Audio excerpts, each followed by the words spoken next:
বাংলাদেশের গণতান্ত্রিক দল বাজদ কেন্দ্রীয় পরিচালনার সদস্য কমরেড ইমাম হোসেন খোকন। বাংলাদেশের সর্বোচ্চ বিদ্যাপীঠ ঢাকা বিশ্ববিদ্যালয়, যাকে একসময় ফ্রান্সের অক্সফোর্ড বলা হতো, সেই বিশ্ববিদ্যালয়ের ছাত্ররা একজন মানসিক ভারসাম্যহীন রুগীকে ধরে এনে চোর সন্দেহ করে তাকে পিটিয়ে হত্যা করেছে নির্মম ভাবে। আপনারা জানেন এর আগেও ওই পুনেতে বাংলাদেশ প্রকৌশলী বিশ্ববিদ্যালয়ে আবরারকে ছাত্রলীগ পিটিয়ে হত্যা করেছিল। আবরারের অপরাধ ছিল আবরার ভারতের সাথে পানি চুক্তির সপক্ষে কথা বলেছিল, ভারতের বিরুদ্ধে কথা বলেছিল, সেই কারণে আবরারকে পিটিয়ে হত্যা করেছে। ঠিক একই পদ্ধতিতে তোফাজ্জলকে হত্যা করা হলো। তোফাজ্জল একজন মানসিক ভারসাম্য রোগী, অসুস্থ রোগী।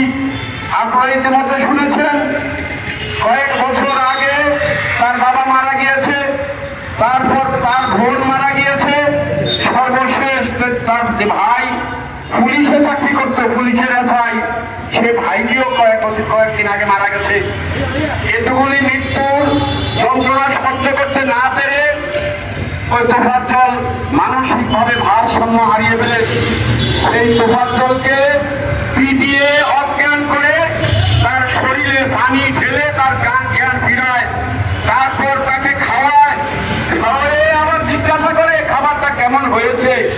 সে বলেছে খাবারটা খুব ভালো হয়েছে। তারপর আবার পিটায়, আবার খাওয়ায়, আবার পিটায়, এইভাবে কয়েকবার খাওয়ায়, কয়েকবার পিটিয়ে তাকে হত্যা করা হয়েছে। সংগ্রামী বন্ধুগণ, যারা আপনারা কার্টুনিস্ট রণবীর কথা শুনেছেন, যারা রণবীরকে জানেন, 80 দশকে রণবীর পত্রিকায় একটি কার্টুন ছাপিয়েছিলেন, একটি কার্টুন তৈরি করেছিলেন। সেই কার্টুনে কি দেখেছেন? কার্টুনে দেখিয়েছেন একজন বাবা তার ছেলেকে ঢাকা ইউনিভার্সিটিতে ভর্তি করে হাতে ধরে নিয়ে যাচ্ছেন।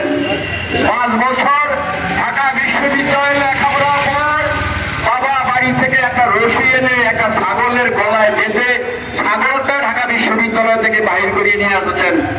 সেদিন 80 দশকে ঢাকা বিশ্ববিদ্যালয় সম্পর্কে ওই রণবীর কার্টুন ছিল। রণবীর এখন জীবিত নাই। যদি রণবীর জীবিত থাকতো তাহলে আজকের কার্টুন হতো কি?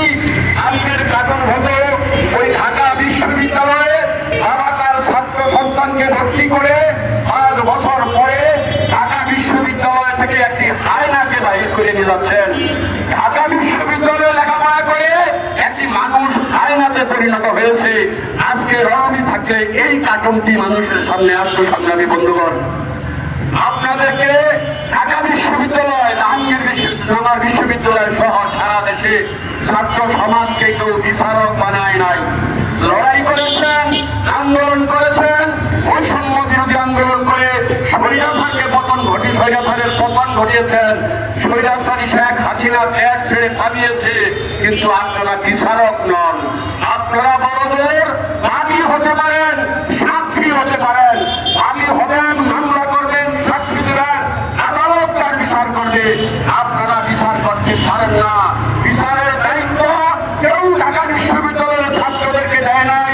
বিচারের দায়িত্ব কেউ জাহাঙ্গীরনগর বিশ্ববিদ্যালয়ের ছাত্রদের হাতে তুলে দেয় নাই।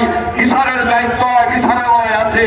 সংগ্রামী বন্ধুগণ, এইভাবে মব জাস্টিস, মব অত্যাচার শুরু হয়েছে। আপনারা দেখেছেন শিক্ষকদের হাতে ধরে চাপিয়ে তাদেরকে শিক্ষা প্রতিষ্ঠান থেকে পদত্যাগ করতে বাধ্য করা হয়েছে। কে বলেছে আপনাকে শিক্ষককে পদত্যাগ করাতে বাধ্য করতে? কে দায়িত্ব দিয়েছে আপনাদেরকে? আপনারা আপনাদের পড়ালেখায় মন দেন, মানুষ হন, অমানুষ হবেন না। ঢাকা বিশ্ববিদ্যালয় আইনা সৃষ্টির জন্য ঢাকা বিশ্ববিদ্যালয় তৈরি হয় না বন্ধুগণ। আমরা তাই বলতে চাই, রাষ্ট্রকে এদের উপযুক্ত বিচার করতে হবে। যদি উপযুক্ত বিচার না হয়, বিচারহীনতার সংস্কৃতি যদি আবারও বাংলাদেশে তৈরি হয়, তাহলে এইরকম মব জাস্টিস হবে। আমরা অতীত বিচারহীনতার বিরুদ্ধে সংগ্রাম করেছি,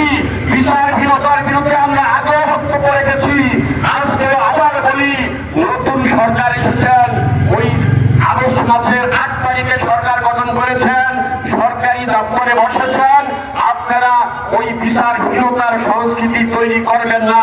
বিচারের ব্যবস্থা করুন, বিচারের আওতায় আনুন, উপযুক্ত বিচার করুন, কঠোর শাস্তি দেন, তাহলে এই মব জাস্টিস আমাদের দেশ থেকে পালাবে। অন্যথা এই মব জাস্টিস ঘরে ঘরে বসবে। সংগ্রামী বন্ধুগণ, ভাইরাস কখনো বসে থাকে না, ভাইরাস প্রতিদিন প্রতি মুহূর্তে বংশ বিস্তার করে। মব জাস্টিস একটি ভাইরাস, এই ভাইরাস যেন বংশ বিস্তার না করতে পারে সেজন্য আমরা সরকারের কাছে আহ্বান জানাই, এই সব হত্যাকাণ্ডের উপযুক্ত বিচার করুন, এদের শাস্তির আওতায় আনুন। এই কথা বলে সমাজতান্ত্রিক ছাত্রফ্রন্ট বরিশাল সহ সারা দেশে যারা আজকে এই মব জাস্টিসের বিরুদ্ধে আন্দোলনে আছে সকলকে ধন্যবাদ জানিয়ে বাংলাদেশের সমাজতান্ত্রিক দল মহাসড়ক কেন্দ্রীয় কমিটির পক্ষ থেকে অভিনন্দন জানিয়ে আমি আমার কথা শেষ করছি।